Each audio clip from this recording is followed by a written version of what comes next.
Hey everybody, welcome to another episode of Revolution Health Radio. I'm Chris Kresser. Today we're going to answer a question from Pam. Let's give it a listen. This episode of Revolution Health Radio is brought to you by 144.me. 144 is a diet and lifestyle reset program I created to help you dial in the 4 pillars of health: nutrition, physical activity, sleep, and stress management. Whether you want to lose weight, boost your energy, treat a chronic health problem, or just maintain your current good health and extend your lifespan, these are the 4 areas you need to focus on before anything else.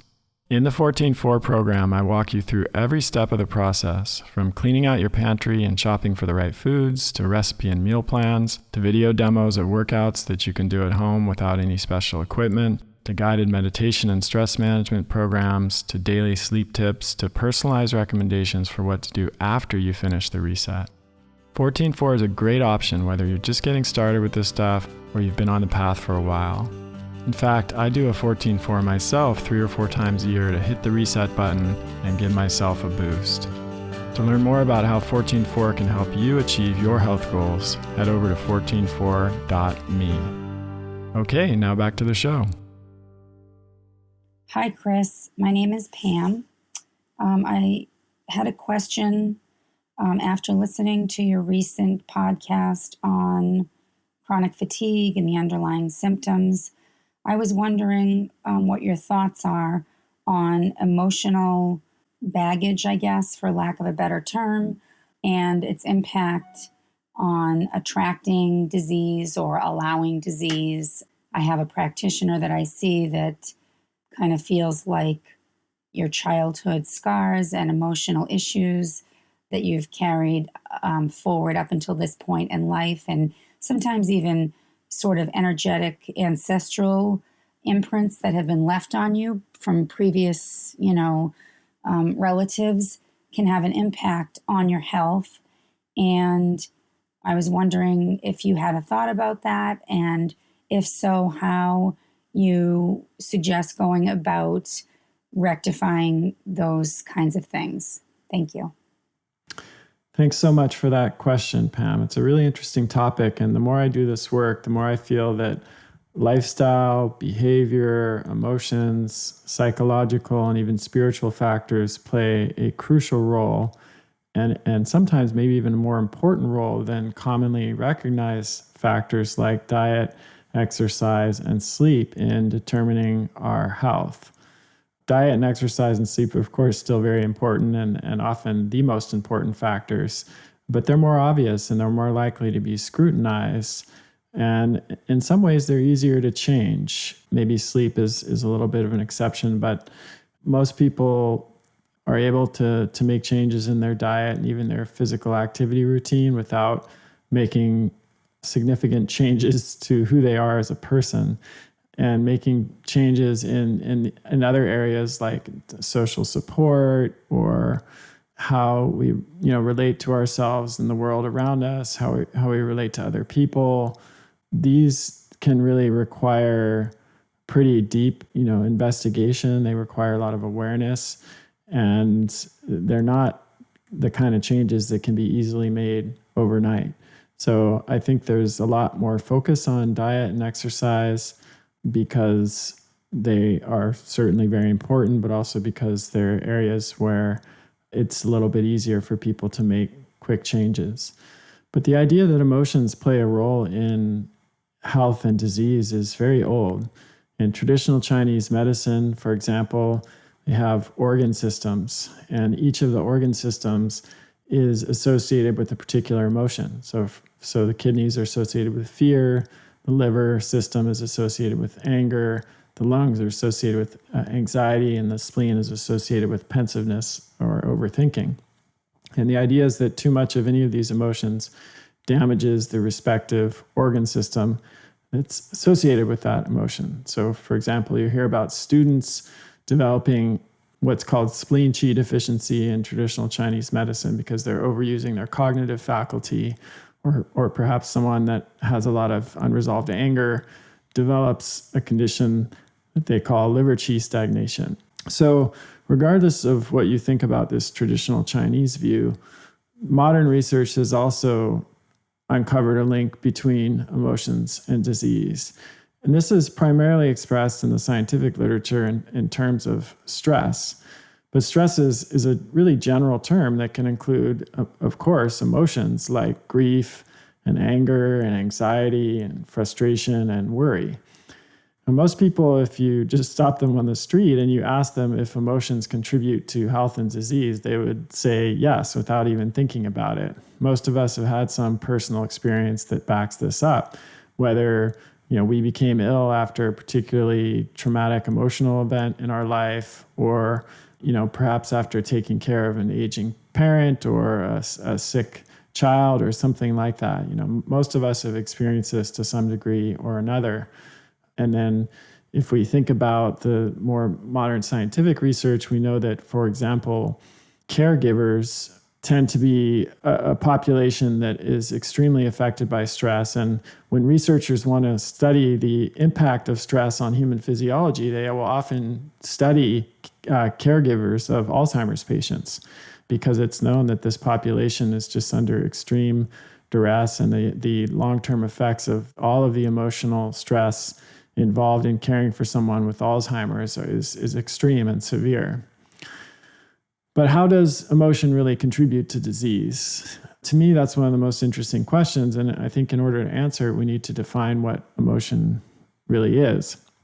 If you look in the dictionary, emotion is defined as a natural instinctive state of mind deriving from one's circumstances, mood, or relationships with others. That's a kind of a technical definition, but we can say unequivocally that emotions are associated with sensations in our bodies. Again, everybody knows this. It's not something we need research to show, but there is plenty of research that does show it.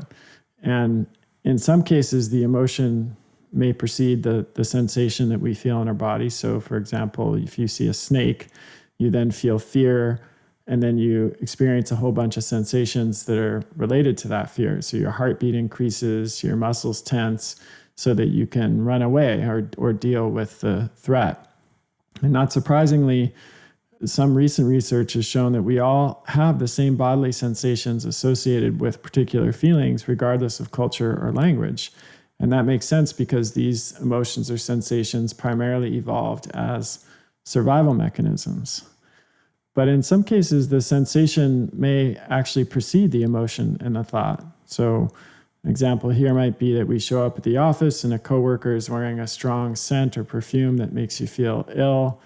And you then initially feel that sensation of being unwell in the body. Then you experience an emotion of anger, and then a whole bunch of thoughts about how inconsiderate the coworker is, and then more sensations and more emotions, etc.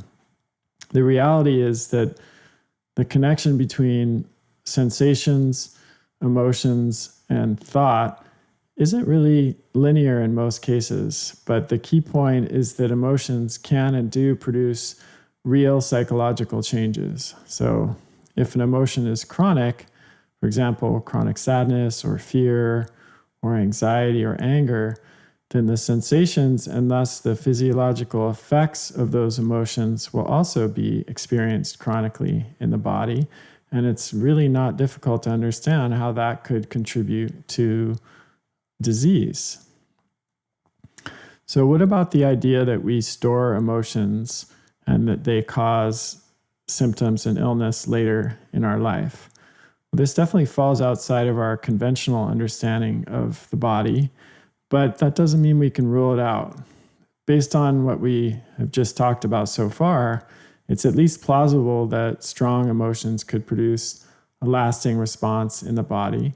And there is some support for this in the literature.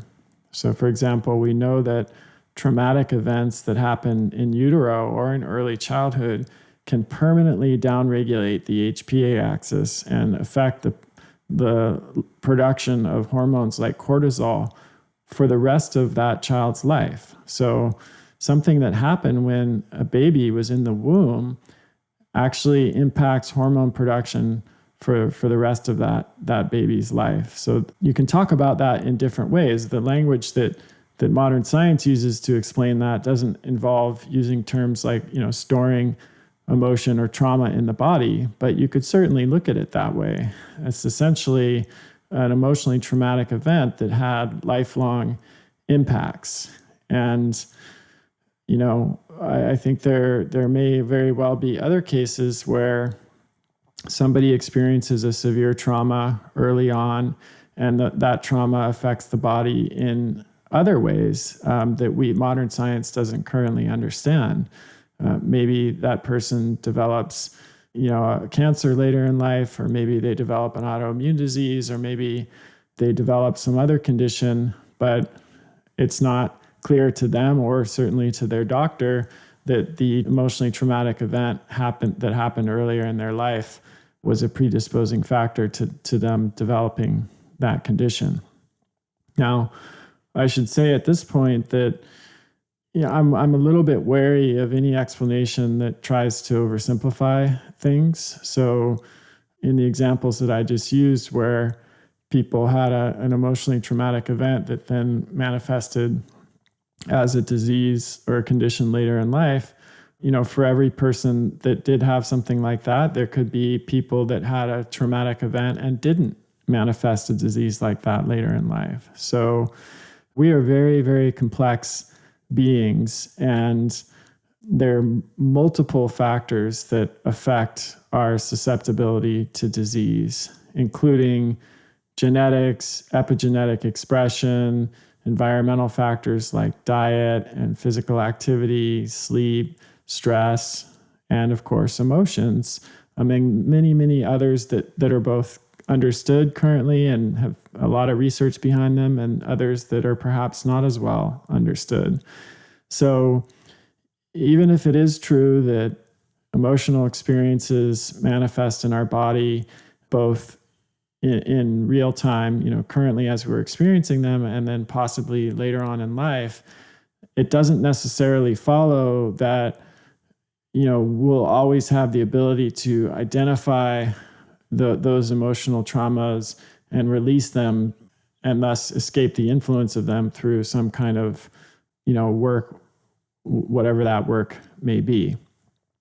Now, I'm not saying it's not possible. It very well may be, but I'm just a little bit wary of, explanations that make this too simple, because in my experience, there are so many factors that affect these processes of health and disease. And some of those factors we have control over, and some of them we don't.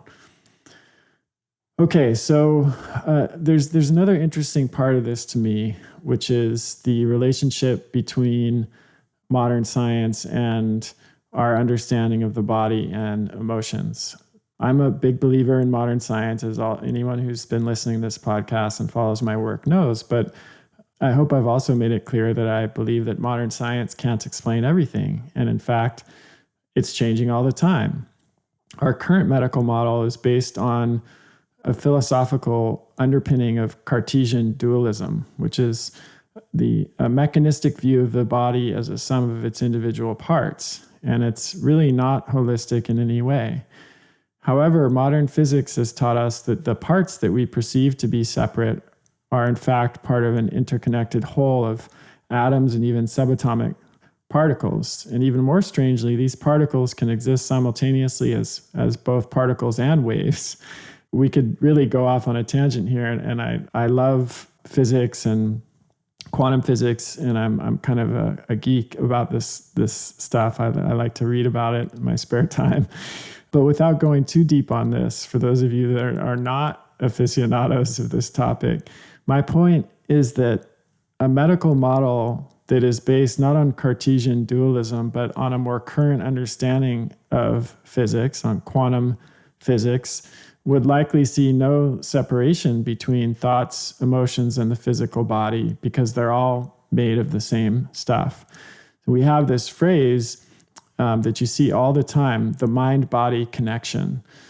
To a certain extent, I appreciate that we're seeing more about this, because it indicates at least an increasing awareness of the importance of what is meant by saying mind-body connection. But even to use the term mind-body connection is misleading, because it creates the idea that there's a separate mind and a separate body that are then connected. And I think that's inaccurate and even kind of a dangerous way of looking at it. The traditional Chinese medical physicians knew this, and they didn't have an idea of the mind as being separate from the body. I mentioned earlier that they have different emotions and thought states that are associated with each organ system. So within that structure is a view of the mind and body and emotions essentially being one, not separate and not even connected. To say that they're connected really misses the point. So I think as our understanding of the nature of reality really is what we're talking about here, which includes the human body, has changed and evolved, eventually our conception of medicine and health and disease will change and evolve along with it. Unfortunately, that process turns out to take decades, if not hundreds of years, based on what we've seen historically. So it could be a while and it may not happen in our lifetime, but we can now look at all of what we understand about physics and matter, including the matter that's in our bodies and in our thoughts and emotions, and see that there's a lot less distinction between these things than we might have previously thought. And so, all of this suggests that even though with our current understanding, our current kind of conventional medical paradigm, we may not understand the mechanisms behind how emotion could contribute to disease. There's already, even within that paradigm, quite a lot of research that supports that connection. And as our understanding of both the nature of reality and human nature evolves, I think medicine is going to look very different in 100 years than it does today. So it's best to keep an open mind. I will say also that anecdotally, as a clinician, I've seen big transformations in patients when working with emotions, whether in whatever modality they're working on them with, whether it's a psychotherapist, in some cases, people using ethnobotany, plant medicine, and other methods to get in touch with emotions that they may not normally have access to. I've seen very big shifts and transformations in people that are taking the time to explore, these aspects of health. And many of you may also know that this was also a big part of my own healing process. When I got sick, I spent the first few years really deeply exploring diet and herbs and supplements and all of the typical things that we think of when we become sick. But after doing that really extensively, leaving no stone unturned, as is my way, and not making the kind of progress that I was hoping to make, I began to consider other possibilities or other avenues of exploration. And I actually ended up moving to the Esalen Institute in Big Sur, California, and living there for 2 years. And for those of you that aren't aware of Esalen and its history, it's a retreat center and that's focused on increasing awareness and spiritual and personal growth. And it's got a very interesting and colorful history going back to the 70s. And you might want to, there's a couple books about it. It's a kind of a fascinating place. But I moved there with the intention of really exploring the emotional and psychospiritual aspects of my illness and seeing if I could, if through doing that, I could make progress that I hadn't made with just looking at, exclusively at the physical realm. And looking back on it now, I think all of that was important for me. Diet was a huge key, as of course a paleo type of diet was one of the big keys for me. But that emotional and psychospiritual work that I did at Esalen was also a very big key to my recovery and understanding of what was contributing to illness. And the more I do the work that I do with patients, the more that I see that as an important part of the process for anybody that's dealing with a chronic illness or anyone that wants to optimize their health. So, Pam, thank you so much for asking this question. I think it's really important to turn our attention to these aspects of health because they don't get as much airtime as they should. And, especially for people who have already explored the finer points of diet and, they've got their physical activity and their sleep dialed in and they're still experiencing illness, I think it's really worth exploring the emotions and our psychology and the spiritual roots of illness in an effort to expand our horizons and make progress that we may not be able to make by, purely by looking at the more commonly explored factors. So I hope this has been helpful, and I'd love to continue the discussion. So if you have any thoughts or ideas about this, head over to the website, kresser.com, and leave a comment on the blog post, because it's a really interesting topic and would love to explore it further with you. Okay, that's it for now. Thanks everybody for listening. Please keep sending your questions in to kresser.com/podcast question, and I will talk to you soon. That's the end of this episode of Revolution Health Radio. If you appreciate the show and want to help me create a healthier and happier world, please head over to iTunes and leave us a review. They really do make a difference. If you'd like to ask a question for me to answer on a future episode, you can do that at kresser.com/podcast question. You can also leave a suggestion for someone you'd like me to interview there. If you're on social media, you can follow me at twitter.com/Chris Kresser or facebook.com/Chris Kresser L.A.C. I post a lot of articles and research that I do throughout the week there that never makes it to the blog or podcast, so it's a great way to stay abreast of the latest developments. Thanks so much for listening. Talk to you next time.